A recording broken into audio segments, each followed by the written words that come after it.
Welcome to Gospel Tangents, the best source for Mormon history, science, and theology. I'm Rick Bennett. A little-known massacre is known as the Bear River Massacre.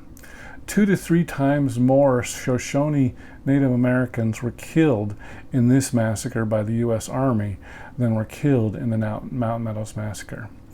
Historian Will Bagley will tell us more about this awful tragedy.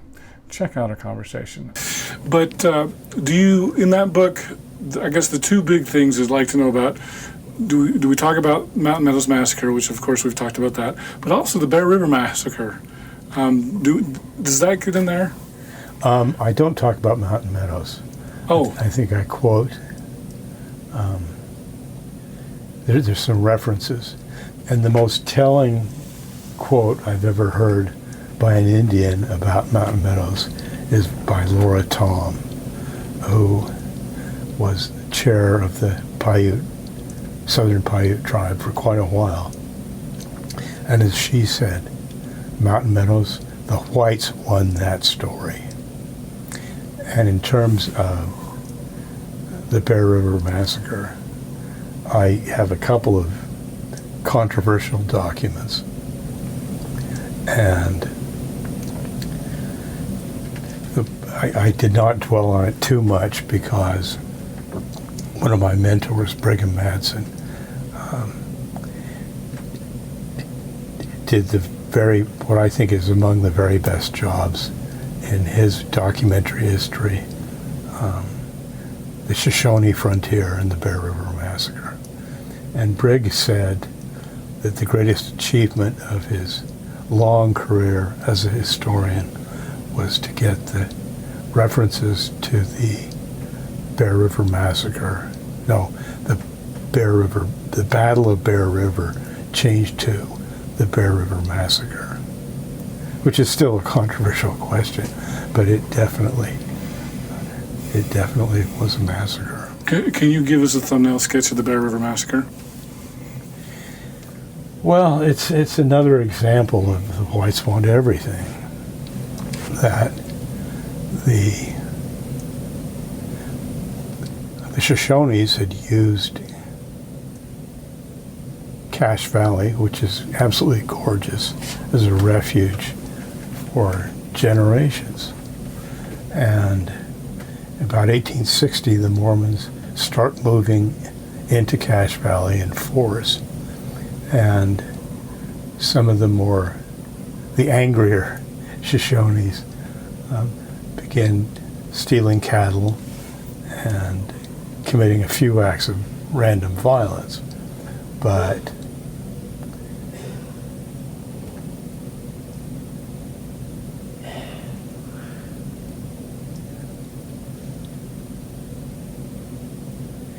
it's not nearly enough to provoke what happens.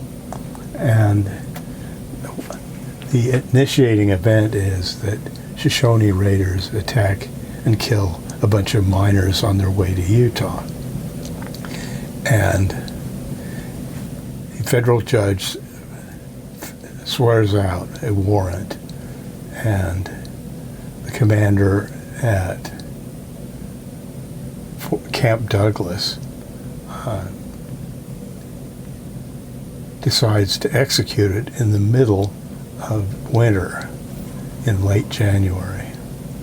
And P. Edward Connor, as he called himself, was a colonel in the California militia, and he leads a force of, I think, about 150 men north to Bear River, where the Shoshones have a winter camp near several hot springs. And he tries to launch a surprise attack early in the morning. It takes too long. There's no surprise. And it does start as a battle because the Shoshones are entrenched and they fight back with all their might. Now, whether they really expected to be attacked is an open question because the camp was still full of women. And there's one document where it speculates that the Bear River Massacre was staged to get the Army out of Utah. And if you think of it from Brigham Young's standpoint, it was a win-win situation. If the Army won, he got rid of the Shoshones, and if the Shoshones won, he got rid of the Army. But the Army were professional soldiers, and they did turn the tide of the battle, and they then rioted, and they began slaughtering Indians and women and children. Although that's controversial too. But the Shoshone memories of this are devastating and extremely powerful. Do we know how many people died in that battle?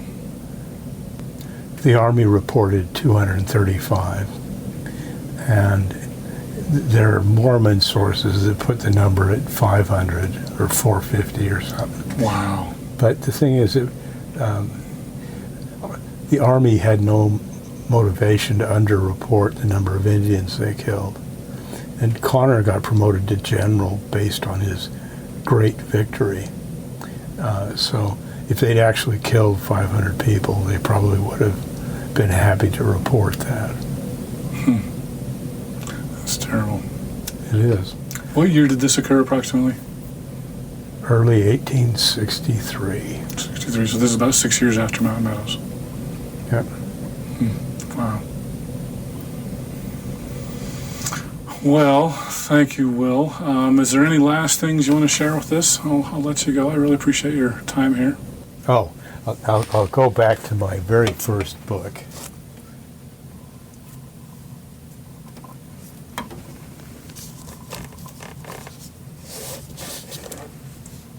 "28 years ago, I published Frontiersman, Abner Blackburn's narrative with the University of Utah Press.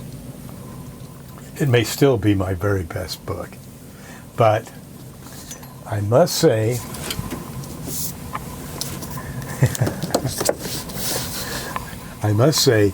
I learned from that experience that I wasn't going to make enough money to survive publishing with academic presses. And I published close to 25 books now with academic presses. And I haven't made money. But what I swore was I would make the best quality books I could, and quality encompassing everything, which includes the paper, the design, the artwork, and of course the writing. And I'll let my fans or my critics judge whether I've succeeded. But I think they are beautiful books. Oh, and one more plug. One thing we got to plug. Okay.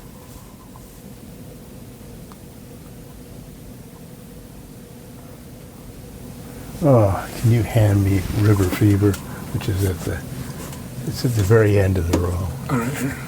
Oh, there's the one I could have gotten. Okay.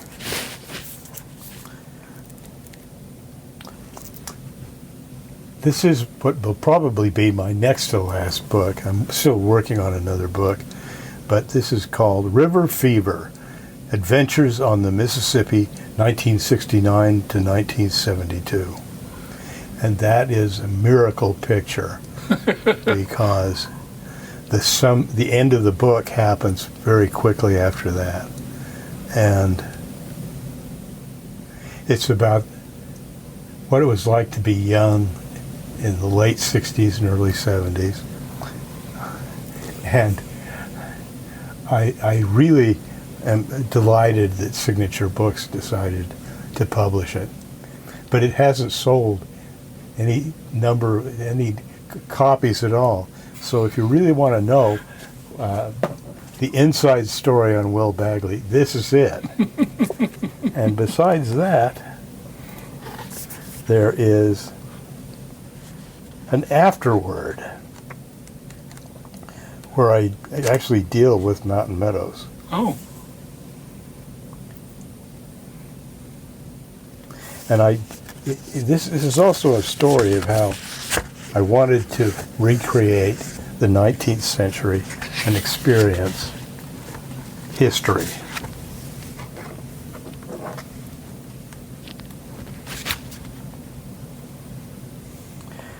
Many who write history are seeking some version of immortality. We hope our names will live as long as books endure. We see the limits of being human all around, but we are creatures who cannot comprehend huge numbers, let alone eternity. Being a parent or grandparent is as close to heaven as any of us deserve, so a foolish desire to live forever merely confirms what an Old Testament existentialist wrote several thousand years ago. Vanity of vanity, all is vanity. As with all my friends who do creative work, when the job is done, all you see are its flaws. I joke about retiring after my work is done, but making books is all I ever wanted to do, and I expect to keep doing it until I can do it no more. I'm still dreaming and hoping those dreams come true. When I told an old drunken Osceola, I am Huck Finn, I wasn't kidding. I still am. So, it's cheap too. All my other books cost quite a bit, but this is you get this book for less than $20. All right, well, I'm going to send a shout out to Mel Johnson. I understand you know Mel. Mel helped me set this up interview with you. Yeah. And so how do you go back? You go back way with Mel. We go back to seminary. Wow. You went to seminary with Mel? In California. Wow. Yeah. All right. Well, thanks again, Will. I really appreciate you being here on Gospel Tangents. Well, it was fun. I hope you enjoyed our conversation with Will Bagley. Will, thanks a lot for sitting down with me and talking more about Mountain Meadows and your awesome book, The White Swan Everything. So I wish you well. I know you had a series of strokes about a month ago, and please get better quick and make us all feel better here. And God bless you, Will. In our next conversation, I'm excited to have Dr. Matt Harris and Dr. Newell Bringhurst back on the show. They're going to talk about a key player that helped get the Gospel Topics essays published, and I'm pretty sure you've never heard of him. But nonetheless, it was Elder Snow who planted that name in my mind. And then I remember telling Newell later on, maybe that night at dinner, we've got some work to do. We got to find this Stratford guy. Who is he? And anyway, he was... So I went on this sleuthing mission to figure out who this Travis Stratford guy was. For those of you who are interested in the entire interview uncut without any interruptions, sign up at patreon.com/gospeltangents and you can hear the entire interview for just $5 a month. Also, we have other tiers. If you'd like to subscribe on our website at gospeltangents.com, click on the yellow subscribe button and you can subscribe for $10. You can also do that on Patreon and get a PDF transcript. We've also got some other ones for $15 and $20 if you'd like to get those as well. If you're interested in individual transcripts, go to Amazon.com and do a search for Gospel Tangents interview, and you can see our past interviews there in paperback form. So just check out Gospel Tangents. We're always updating those. For the latest updates on Facebook, go to facebook.com/gospeltangents, and you can see our latest updates there. We're also on Twitter at Gospel Tangents. Of course, you can subscribe on Apple Podcasts at tinyurl.com/gospeltangents. And please give us a 5-star rating for those of you who listen to audio only. So once again, thanks for listening. Click here to subscribe, here for a transcript, and over here we've got some more of our great videos. Thanks again.